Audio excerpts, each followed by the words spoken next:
this section, we're solving systems that have 3 unknowns.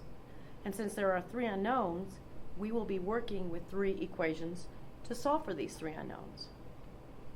We'll work with 2 equations of the system and get rid of a variable, and then 2 other equations and get rid of the same variable.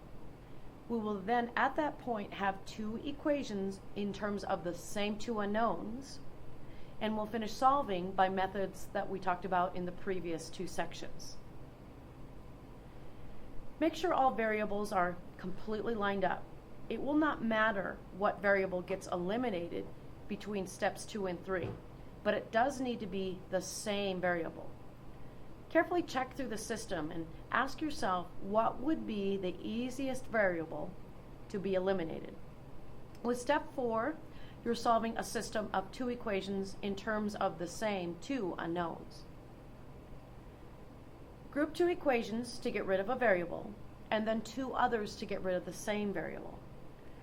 I think it's easiest to get rid of x's by adding the first 2 equations and then adding the second 2 equations. As you can see here, I'm adding the first and the second equation, getting rid of x, and then the second and the third, getting rid of as well x. Whenever we can reduce along the way, do so, which I have done with the first equation. We take this result off to the side.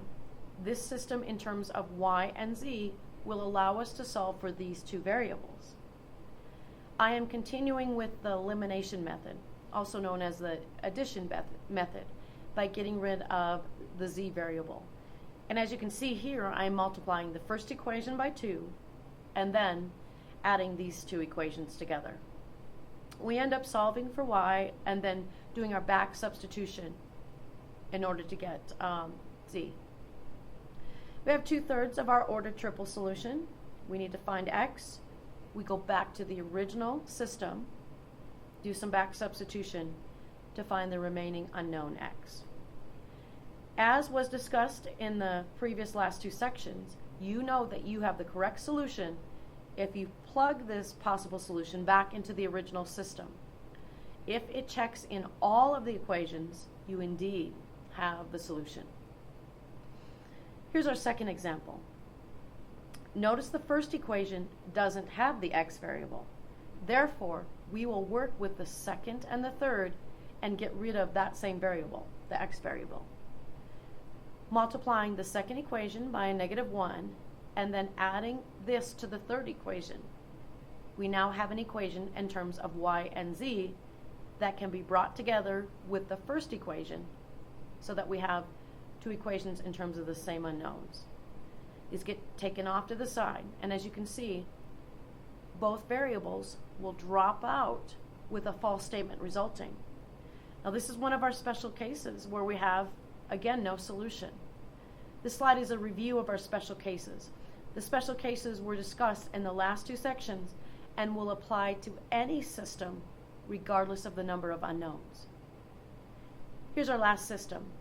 Before we begin with our process of deciding which variable to get rid of, look closely at the second and the last equation. The second has a common factor of 3 and the last a common factor of 2. Let's start by reducing these 2 equations.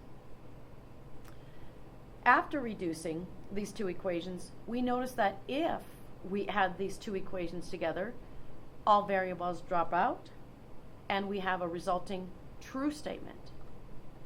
If at any time in the process variables drop out and a true statement results, there are infinitely many solutions to the system.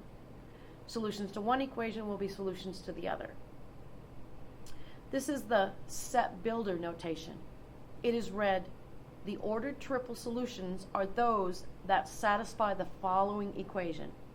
Recall that any solution of one equation is a solution to all those of your system.